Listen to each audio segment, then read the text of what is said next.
Welcome to the Profit by Design podcast. And I am Melissa Kay, the lead strategist at Tap the Potential. And I am so thrilled to have Dr. Sabrina Starling back joining us on the podcast. Welcome, Dr. Sabrina. Thank you, Melissa. It's fun to be back. I've been off a few weeks and I'm ready to be back in the seat with you. Okay, well, we have some exciting news to share with everyone today.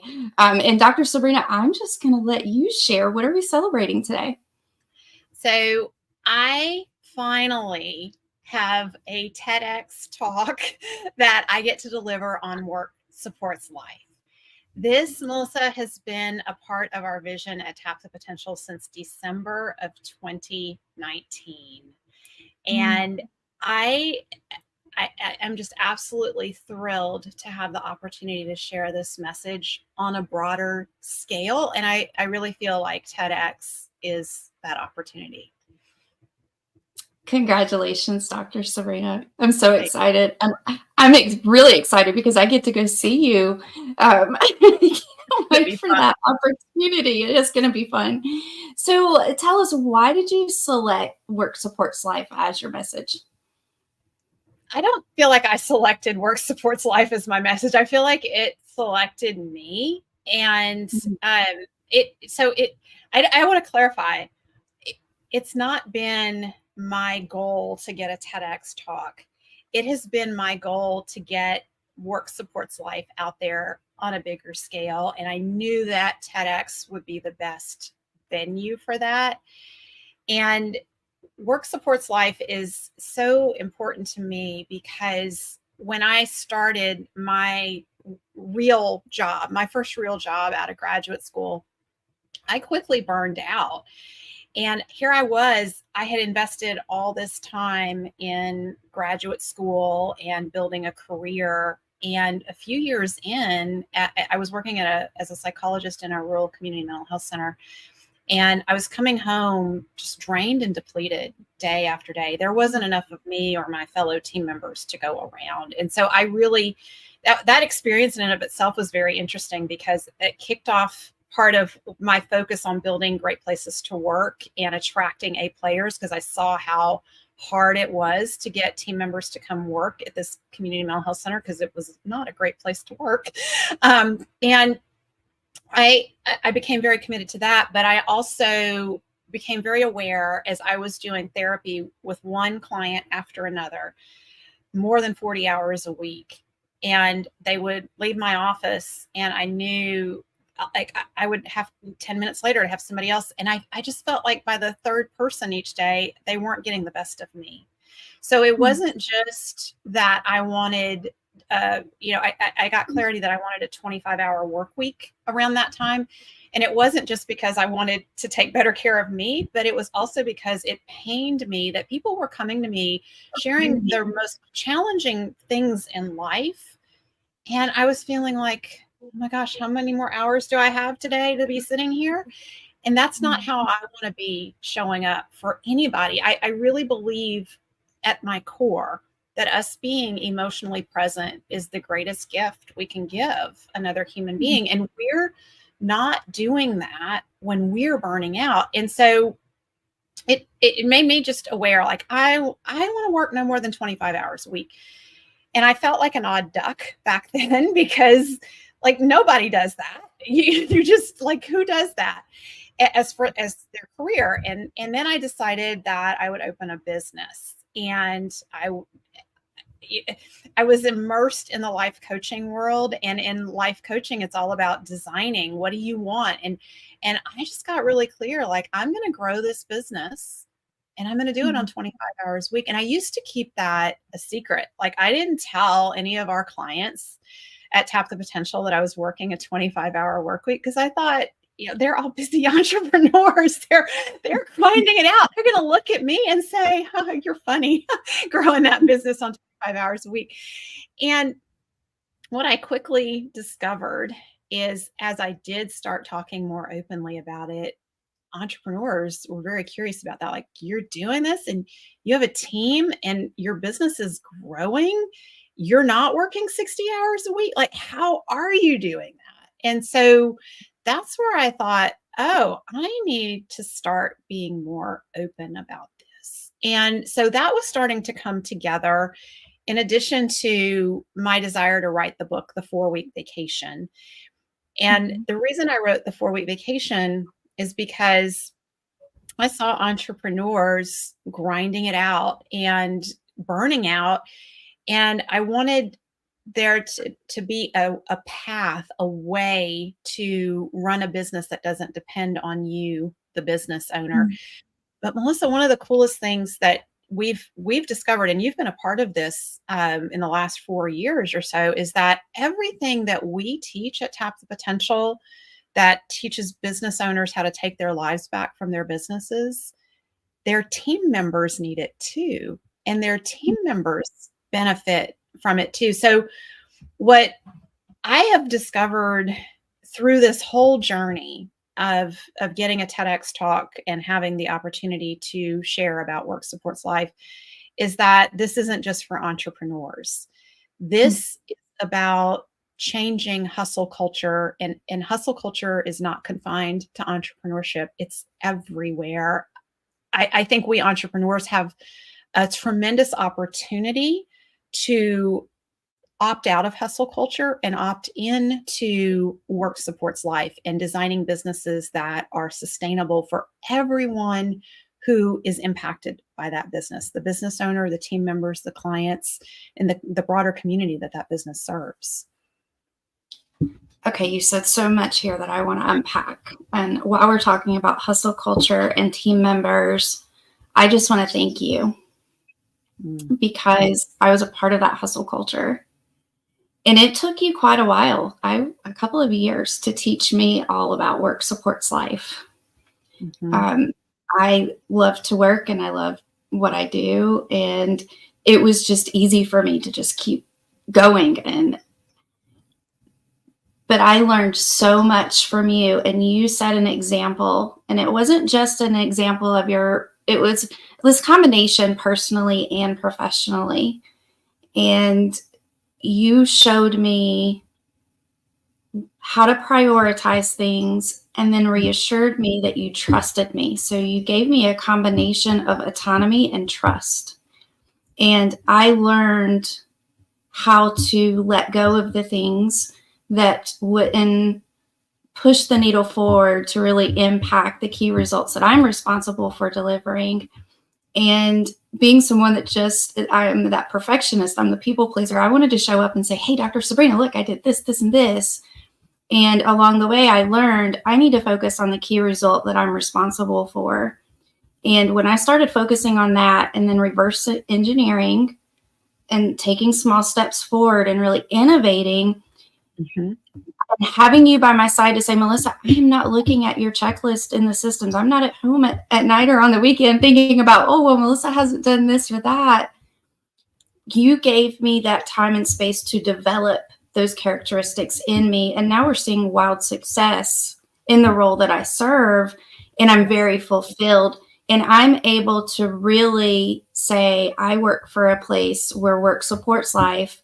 I'm growing not only professionally, but in my personal life as well. So I want to thank you for that.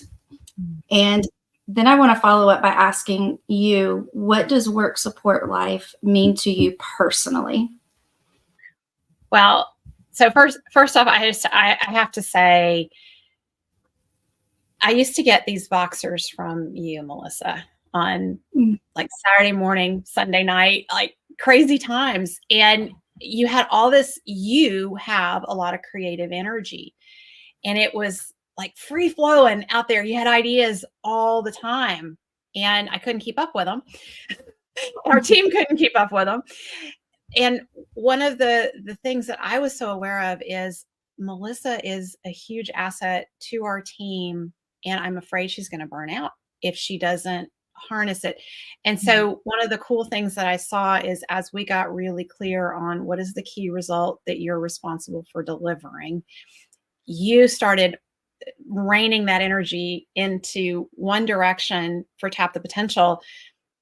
And because of who you are, that creative person, your creative energy was freed up when it wasn't focused on what you were, that key result that you were delivering for Tap the Potential. You had other ways of expressing your creativity. Like you started exploring art and paintings, and what you have done with that over the last couple of years is phenomenal. It's just absolutely amazing.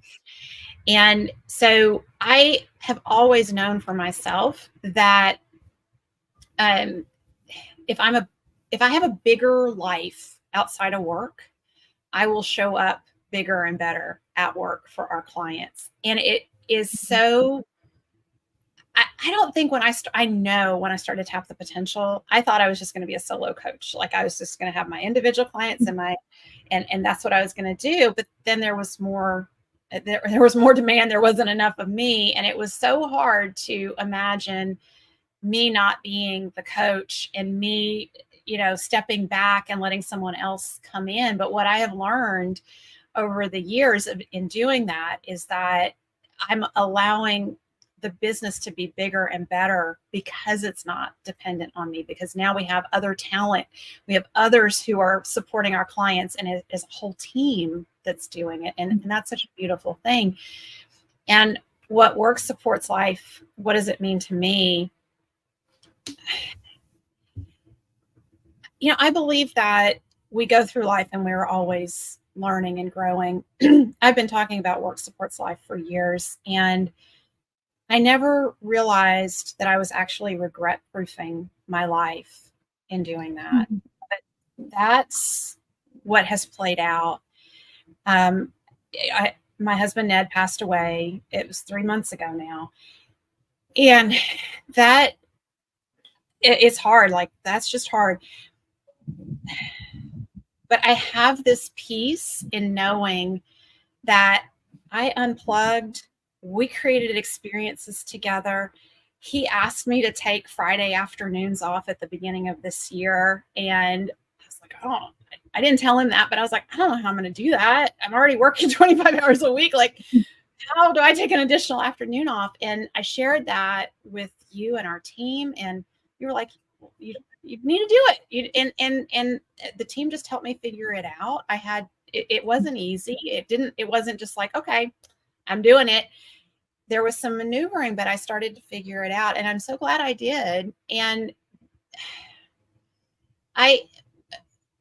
when we're just working and we're trying to grow these businesses, we can lose sight of why. Like, why are we doing this? What is it all for? My greatest responsibility now is to be present with my daughters and myself. I have to be present with myself and get myself through this time so that I can be there for them, so that I can be there for our team, for our clients. And I have aging parents, they need me. And so everything that I've been teaching all these years about self-care and the importance of that, I am having to live that every single day. Like, if I don't prioritize my self-care, I won't be able to continue. The amount of stress that is on me and the different areas that I'm having to address, it's made me so aware. Like, I prioritize sleep. That's number one. Make sure I get at least 7 hours. I really like to get 8, but that's hard. But 7 hours. I make sure I meditate, I journal, I am trying to do yoga or stretching every single day.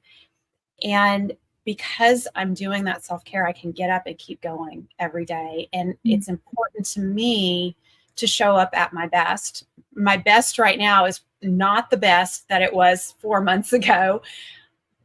I'm okay with that. I can't control that, but I can control taking care of myself so that I can show up at my best. And that's what I think work supports life is all about. Like, if we want to be our best for those we love, we really need to step back and say, well, what do I need to show up at my best every day? Yeah.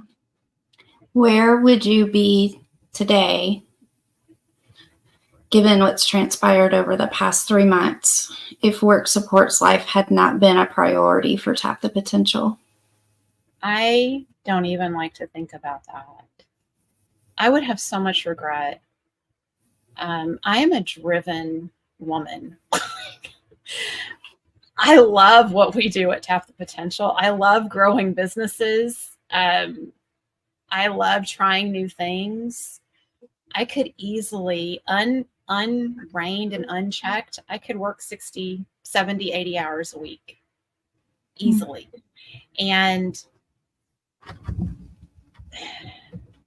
I have such peace in knowing that I have shown up for the people that I love, that Ned and I created experiences together, that, of course, there were times where work bled into personal life. Like, that's just reality. I'm not going to say I was perfect. And, but I always had, like, I knew when I was out of bounds, and I had a boundary to snap back into. And I think that's part of what Work Supports Life also reminds us of is, hey, it's getting too far this way. It's time to pull it back. And it's always that course correction. I think I would be a mess. I would be filled with regret. Having an accountability partner is very important. Mm-hmm. And our clients achieve that in group, and we hold them accountable and their peers hold them accountable, but you and I hold each other accountable. And yeah. After Ned passed, I challenged you to continue taking those Fridays and to just have that me time. Have you been able to do that? So no. And I also, you challenged me. I'll talk about the Fridays in a minute. I want to talk about what you challenged me with over Labor Day. My therapist challenged me to take one day off from everything. So I have no problem stopping work. Like, that's no problem. But now I have all this estate stuff, and I have tons of extra on my plate that I didn't have prior to Ned's passing. And so all of that has started bleeding into my personal life everywhere. And the relaxation is just not happening. So my therapist challenged me to take one day off on the weekend of Labor Day. And I thought, well, that's really hard. But then I came and I made the quote mistake of telling Melissa about that. And she said, well, I challenge you to take the whole 3-day weekend off completely. And I first said no. And then I stopped myself and I thought, well, why am I saying no? She's right. And so I took it as a challenge, and I made it happen, and it totally reset me. It was so powerful. My mindset was so different the week after that. It was absolutely needed. And so I know, like, our clients all the time, we're always telling them, just take the weekend off, or just go home at 5:00 today and unplug. No more work after 5:00. And they resist because it feels like, oh my gosh, if I stop, then there's this whole pile of stuff. And what I have come to be aware of for myself, life is coming at me right now like a fire hose. And I can stand here and I can get drenched and beat up, because when a fire hose hits you, it's beating you up. I can stand here and I can get drenched and beat up, or I can just step aside and let that stream go right past me. And think, wow, that's a powerful fire hose. I'm glad I'm taking a break from that. Man, and then get back in it and feel stronger and be able to manage and make better decisions around what I'm doing when I'm having to manage and navigate all of this. So back to the question on Friday afternoons, it's like what I said previously about having a standard that I have to snap back to.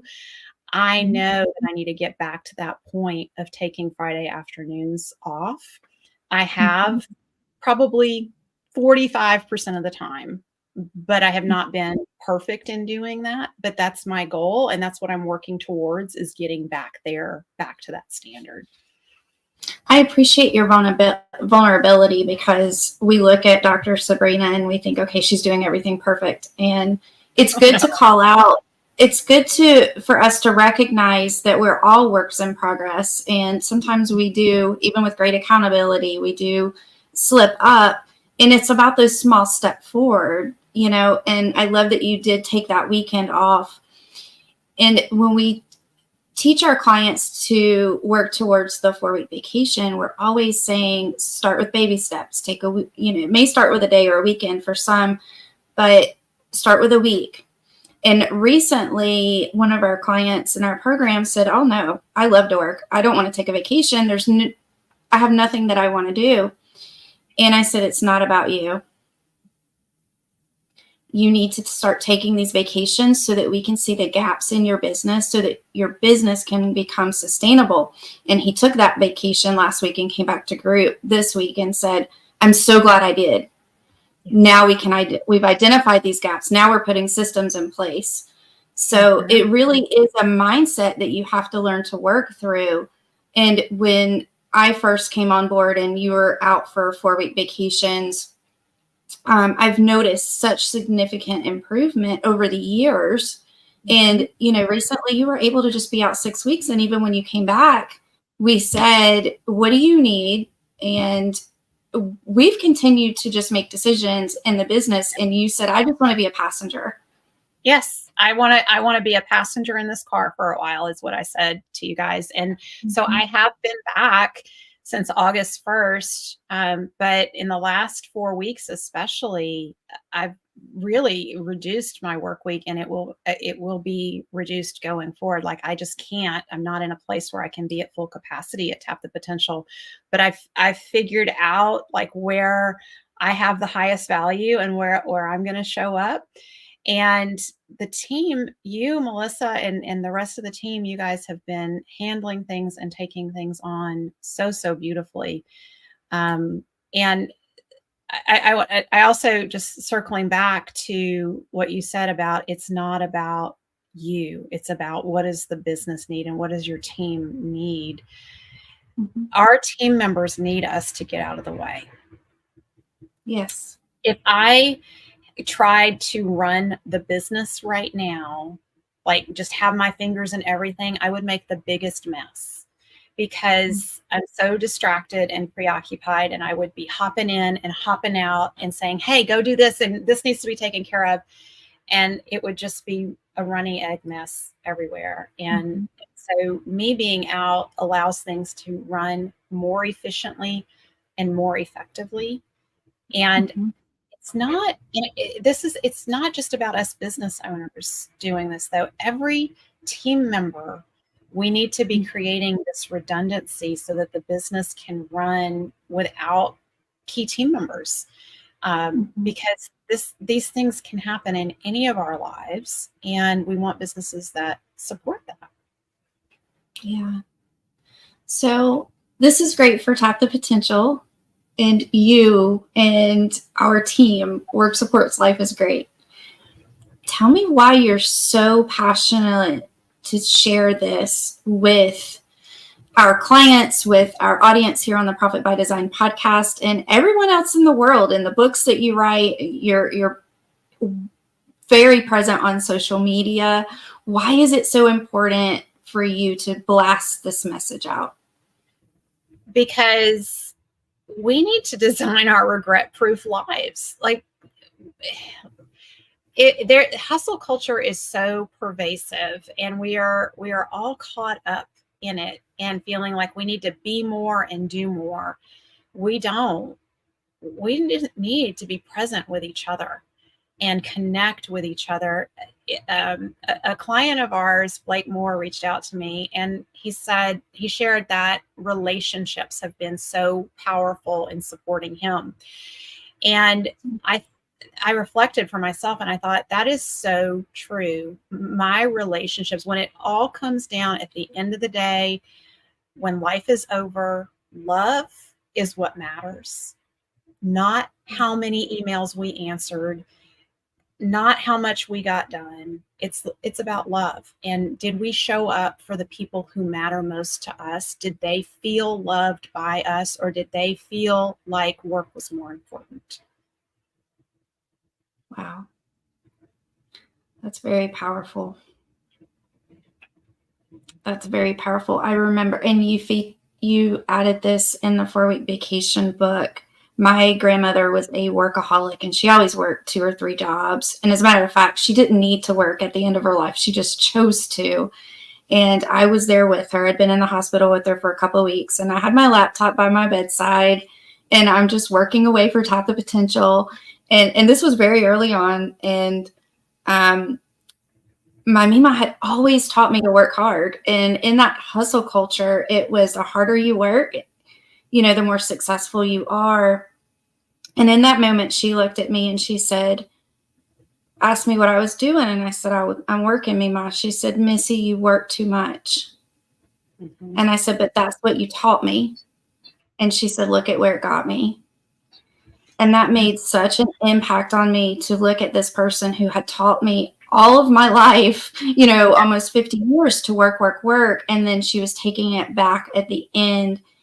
And that was so impactful. So I'm curious, what are some of the common misconceptions that business owners have about hustle culture? And I want you to answer that with two hats on, one as a psychologist and then one as a business psychologist. Tell us how we're thinking wrong. My brain is exploding with all this. Misconceptions are that our team will think that we're lazy and that we're here we are expecting them to work and we're taking time off and they're going to judge us for that. As entrepreneurs, the research that we've been doing also with the Better Business, Better Life assessment, like 8 out of 10 entrepreneurs find it hard to shut off and not think about the business. Like the business is always in our minds, and we have to learn how to shut it off and be present with our family. And we're more, this goes back to the misconceptions. The more present we are with ourselves, the more effective we're going to be when we show up at work. There's a lot of what we fill our days with that is not moving the needle forward in how we're impacting people around us, how we're impacting our businesses. And so we need to be much more thoughtful and intentional. I think another misconception is, what if my clients or our customers find out that, I'm taking a 4-week vacation or I've taken a week off and unplugged? They're going to be upset with me. Anytime, I have never had someone get upset with me for taking time off. Every time people might be surprised. A lot of times they say, I'm so jealous. Like, how are you doing that? Tell me more. I really think we feel like we're going to be judged. So we pull back and we hesitate to unplug. We're afraid that if we don't respond to that email that day, someone's going to get upset with us. And really what we end up doing is we're creating expectations that we're always on demand. And if we're always on demand, we are not going to be our best. And this ties to like how we run Tap the Potential. Our clients know, don't text us after hours because you're not going to get the best of us at 9:00 at night. Yes, you have a challenge. And don't you want, you've hired us to support you in being your thinking partner as business strategists. Don't you want us to be at our best when we're answering your really hard, sometimes very complex business problems and giving you ideas and asking you coaching questions around that? And so that's why, we put those boundaries in place. And, there will always be people who will push the boundaries and who will say, oh, you're not doing your best for me because you didn't respond within such and such time. But they're not our people, because the way they're choosing to run their business is a way that's not sustainable. And we are here to support business owners in being sustainable. So this goes to immutable laws. You, and I'm saying you listening, if you're listening to this and you're thinking, I love what Dr. Sabrina is saying, and I want to have more work supports my life and less of hustle culture in my life, and you're feeling like I'm going to get a lot of pushback from different places, trust that the pushback is coming from people who are not your people. Their immutable laws don't align with yours. And that's what we teach about the sweet spot of the business. When you attract clients and customers who align with your immutable laws, that's part of attracting the clients and customers who align with the sweet spot in your business. It's more doable than most business owners think to have work supports life. Yes. So without giving away too much, can you give us a couple of takeaways from your TED Talk? Well, Give us so some gold.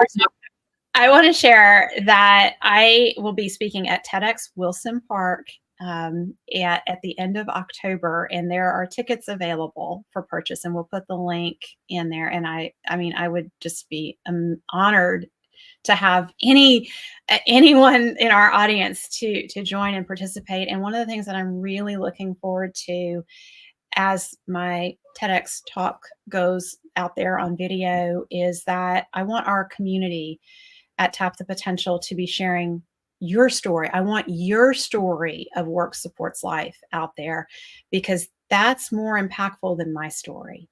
It's how you've heard this message and how you are using it in your life and your journey with work supports life.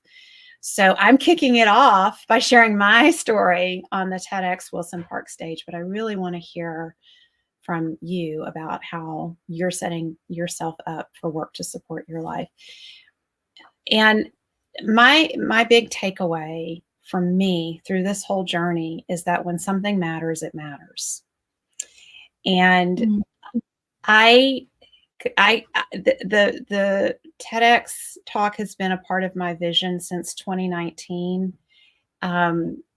I've tried in all different ways to get on a TEDx stage and nothing was working. And then this year I got support, I got coaching, and it took 85 applications to land this opportunity to share Work Supports Life. And it was the 80th application that did it. And so when something matters, it matters. Don't give up, stick with it. So if Work Supports Life matters to you, it matters, and you can make it happen. Wow. I so admire your perseverance and your determination. And we've watched you on our team just focus on this, and not just TEDx, but other speaking opportunities. Can you share a bit about your, how do you feel about public speaking, and what's your journey been like? So I don't like public speaking at all. When I was in college, I had to take a class in public speaking, and I put it off to the last semester. And the first time I stood up to give I don't even remember what my speech was on, but I stood up to talk, and my knees shook so badly that I had to sit down. And this was a room of about 6 people. And I was that nervous to talk in front of 6 people. And so my teacher made me stand. She gave me a break. She realized I was totally rattled. She said, you're going to go at the end. And she made me do it again at the end. And I stood up and I delivered it. And that was really important, because when we fear something, and public speaking, by the way, for humanity, that is one of our greatest fears, because we feel like it feels very unsafe in our primal brain. And so that when we fear something and we back away from it, it just reinforces the fear. So I knew how important it was for me to get back up there and try it again. And I delivered that talk. So I avoided, but even though I finished that class, it does not mean I became a big public speaker at that point, because I completely avoided public speaking for quite some time in my career. And it was at that rural community mental health center when National Depression Day or month came around. It was Mental Health Awareness Month. And they needed someone to go talk on the radio about mental health, and nobody raised their hand. And so me being like, I'm an A player, I'll do it. If nobody else will do it, I raised my hand. And I went and did it, and it went okay. I got some decent feedback. And what really spurred me on was when people walked up to me in the community and said, that thing you said on the radio, I've been using that. That really helped me. And that's when I realized, oh my gosh, I have a gift. I have things, I believe in being a gift from our gifts. I have some knowledge that if I keep it to myself, is not serving the world. And so to grow a business like Tap the Potential, you have to speak. So that forced me out there just because I wanted Tap the Potential to grow and I wanted to reach people. But the podcast, the Profit by Design podcast, the speaking opportunities that I have pursued for Tap the Potential is not about, I want to be in the spotlight, because I don't. That's not me. I'm much happier to be in the background. It's because I know the power of the experiences that I'm sharing, and the wisdom and the knowledge from not just my own experience, but from all of our clients, and the things that we have learned over the years, and the thousands of entrepreneurs and their teams that we've coached. If we just stay quiet about that, we're not serving anybody. It's our job. I feel like we've been blessed to have these opportunities and experiences, and we need to be out there talking about them. I am shocked to hear you say that you don't like public speaking, because it made me think of the first time I saw you. I believe it was at Profit Con, and you came out on stage to Elvis. You were so natural, and you're dancing, and everybody's involved and excited. And I was just like, my mouth was just dropped. It blew me. You blow me away all the time. Like, every moment that I get to spend with you is so precious, but you have so much wisdom to offer. And when it comes to Work Supports Life, I cannot ever begin to tell you how grateful I am to you. If it was not for you over this past couple of years, I couldn't have made it. And I thank you for that. And we've been sharing this on the podcast, Caitlin and I have been, for the past few weeks. What Dr. Sabrina is saying to you is real. We walk our talk, and we're legit. So we really do work the 25-hour work week. And we, everything that Dr. Sabrina teaches, everything in the books, everything in the Better Business, Better Life program, we actually live out in real life, and we practice Work Supports Life. So I would love to know and give back to you, if I could wave a magic wand, what would the outcome be of your TED Talk Work Supports Life? That little kids everywhere, and big kids, adult kids, feel their working parents' presence, the emotional connection and presence, that has been prioritized versus working harder and getting more done. And all of us are kids. We're somebody's kids, right? And that we all as kids just feel like we matter, and that emotional connection is the number one priority. And that those who love us feel that we are present with them. That's what I want from this. That gave me chills. I feel that from you. It doesn't matter what's going on in the business or what's going on personally. I always feel like I have 100% of you. So thank you. Thank you for being that example. Okay, so we will put the information out for TEDx, and we hope to see you there. And congratulations, Dr. Sabrina. This is very exciting. Well deserved. All right. Thank you for tuning in to the Profit by Design podcast.